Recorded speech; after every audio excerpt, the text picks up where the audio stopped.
Pictured here are 27 victims of the fatal Sandy Hook shooting that took place on December 14th, 2012. Of these 27 victims, 20 were children that attended the school, 6 were staff members at the school, and 1 was the shooter's mother.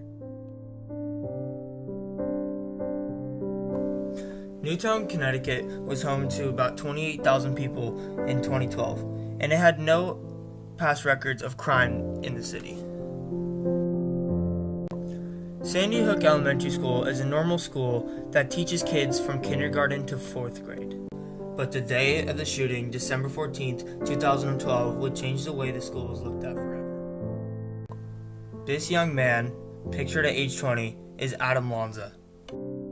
Lanza is the accused murderer of 27 victims in the Sandy Hook Elementary School shooting. Prior to the shooting at the school, Lanza had broken his hard drive on his computer on December 13th to make sure he left no traces of evidence behind.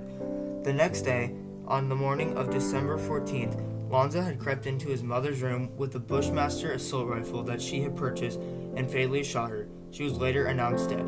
He then took off to Sandy Hook Elementary School in his mother's car, carrying 3 different firearms: the rifle and 2 other deadly weapons, which were a 9mm handgun and a Glock pistol. On arrival to the school, Lanza discovered that there was no way to get in because all the doors were locked.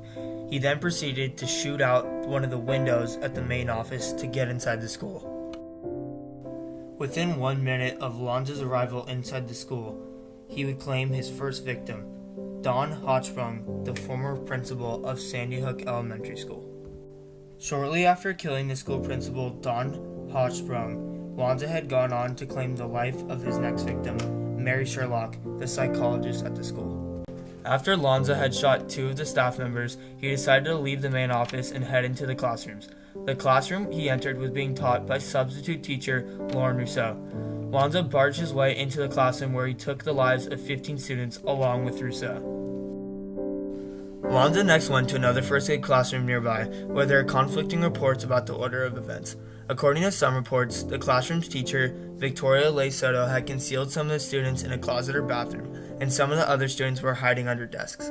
Soto was walking back to the classroom door to kick it in when Lanza entered the classroom. Lanza walked to the back of the classroom, saw the children under the desks, and shot them. First grader Jesse Lewis shouted at his classmates to run for safety, which several of them did. Lewis was looking at Lanza when Lanza fatally shot him.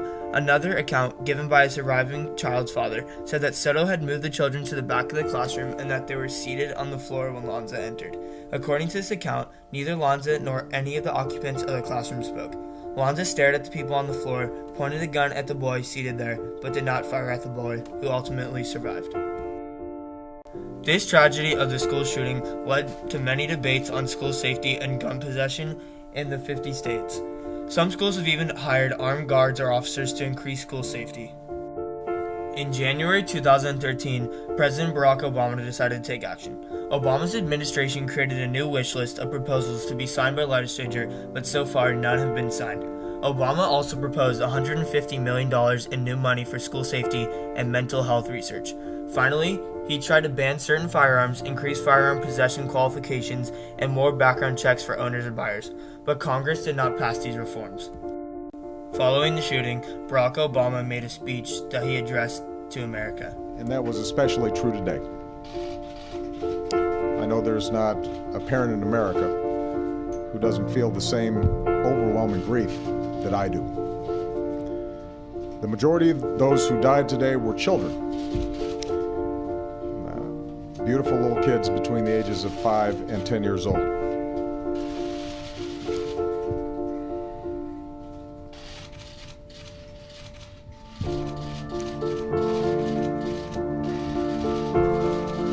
They had their entire lives ahead of them. Birthdays, graduations, weddings, kids of their own.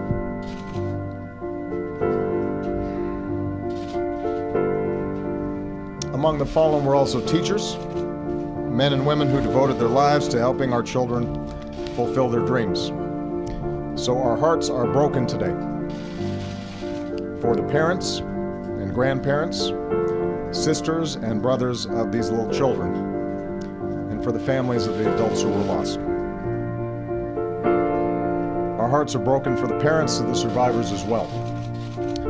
For as blessed as they are to have their children home tonight, they know that their children's innocence has been torn away from them too early, and there are no words that will ease their pain. The real question is, whose fault was this whole situation? Even though it was easily the shooters, it was also blamed on the entertainment industry.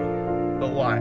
There is evidence that the shooter had $1,000 worth of violent video games, movies, comics, and other stuff relating to violence in his house. Since then, there have been campaigns to lower the violence tolerance in games and movies. The impact on the community of Newtown, Connecticut was great. The school was closed indefinitely following the shooting, partially because it remained a crime scene. Sandy Hook students returned to classes on January 3, 2013 at Chalk Hill Middle School and nearby Monroe at the town's invitation.